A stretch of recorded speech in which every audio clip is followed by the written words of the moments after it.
Edifice of Trust podcast is a thoughtful discussion of today's current events from the perspective of America's founding principles. Welcome. From heart-pumping music to head-thumping commentary. The purpose of sports.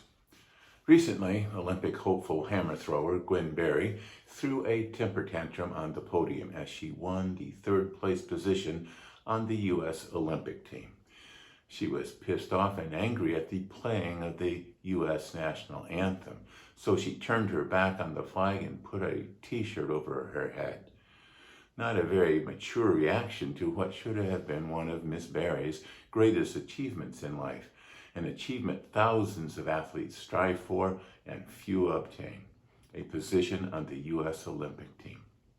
Ms. Berry had protested from the podium previously. After raising her fist on the podium at the Pan American Games in 2019, she was placed on probation by the U.S. Olympic Committee and prohibited from making any form of protest for a year.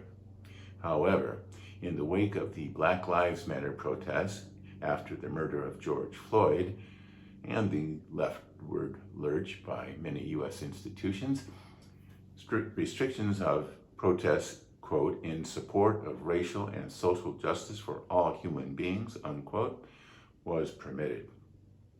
But what about other forms of protest? The social justice agenda is based on an ideology not shared by all people. Some people support an ideology of personal liberty and economic freedom that is opposed to the forced redistribution of wealth and income that social justice implies. What if the other hammer throwers on the podium, who stood proudly facing the flag with their hands over their hearts, had worn MAGA hats as a form of protest? Please note, I have no idea of the feelings of those athletes on this matter. This is just a thought exercise. Would such a protest have been allowed by the newly woke U.S. Olympic Committee? What if the athletes on the podium confronted each other about their different political views? Wouldn't have such a spectacle made a mockery of the athletic accomplishment of the athletes? What is the purpose of sports competitions? No one really knows why the Greeks began in the ancient Olympics almost 3,000 years ago. It obviously had some religious significance as the games were held at the sanctuary of Zeus in Olympia, Greece. But I believe that it must have also had something to do with the solidarity of a common Greek identity among the constantly warring Greek city-states and petty kingdoms. The people attending the games were considered to be under the protection of Zeus and were allowed to travel unmolested through local conflicts. The winners of the games were held in high regard and had their names inscribed in stone. Sports competitions are more than mere entertainment. There is a bonding among competitors even as they compete against other teams and each other. The competitors share a love of their sport. They also must share a similar work ethic and training regimen to excel at the highest level of their sport. After playing for their national teams at the World Cup, elite soccer players return to their professional teams where they warmly greet their fellow team members that they had recently competed against. It is impossible to completely eliminate politics from sports. The United States boycotted the 1980 Olympics to protest the Soviet Union's invasion of Afghanistan. And there is talk of the U.S. boycotting the Winter Olympics in China to protest civil rights violations in Hong Kong and Xinjiang. But not all of the more than 200 plus countries competing in the Olympics are paragons of virtue, and the feeling of global solidarity and common humanity that can result from these competitions is worth much more than the virtue signaling that a boycott can accomplish. Athletes protesting the policies or civil rights violations of their home countries from the Olympic podium would be severely punished on their return home in many countries such as China or Russia. But Protesting from the podium is more than just an embarrassment to your country.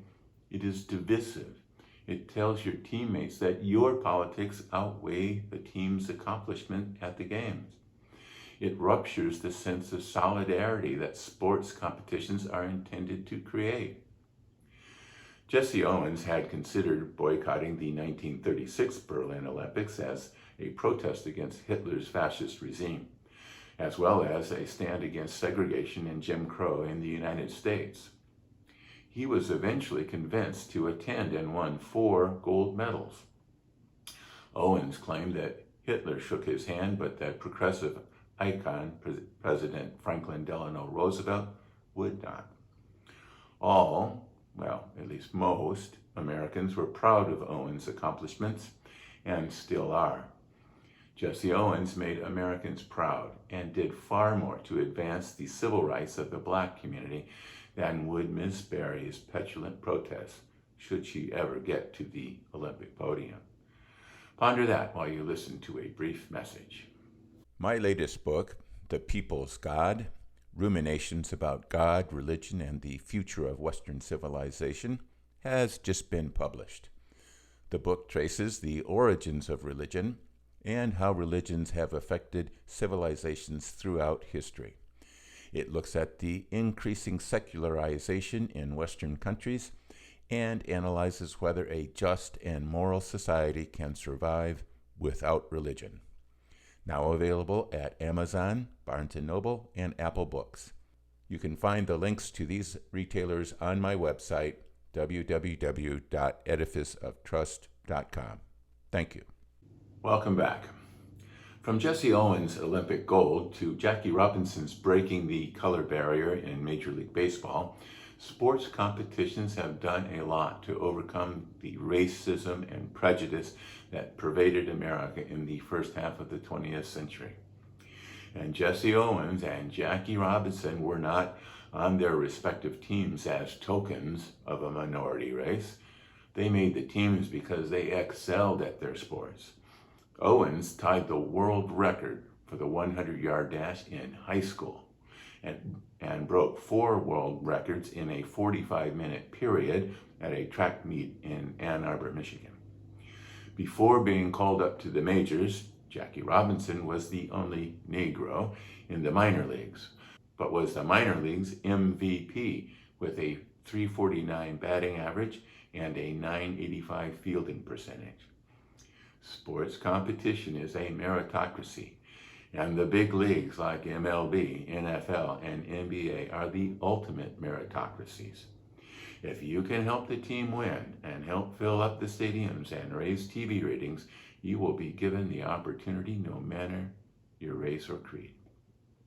And professional teams across the country are chock full of minority players. But politics, generally, was kept off the field. That changed when San Francisco 49ers quarterback Colin Kaepernick decided to take a knee during the playing of the national anthem. He was being faithful, at least in his mind, to his convictions, but he was betraying his teammate, his team, and his fans.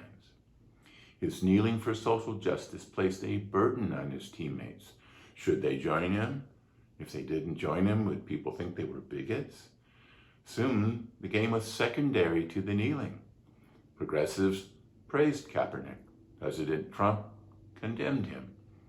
Players hid in their locker rooms to avoid the dilemma Kaepernick had put them in. This is the opposite of what sports is meant to be. Colin Kaepernick is free, as any American, to express his beliefs on his own time. But on the field, his duty is to his team, his teammates, and his fans that paid their hard-earned money to watch a football game and not a political protest. Now, Kaepernick's social justice agenda has infected not just the NFL, but all of professional sports in America. NBA stadiums are festooned with Black Lives Matter flags. Major League Baseball moves the All-Star game from Atlanta because of an election law passed by the Georgia legislature. The NFL is dedicating $250 million to social justice causes over the next 10 years, in the hope that the social justice warriors will focus their anger elsewhere. Sports used to be an oasis where people could put aside their daily worries and concerns and give themselves up to these sports competitions, where blacks and whites cast aside their racial identities and became cowboy fans, Philly fanatics, and cheeseheads.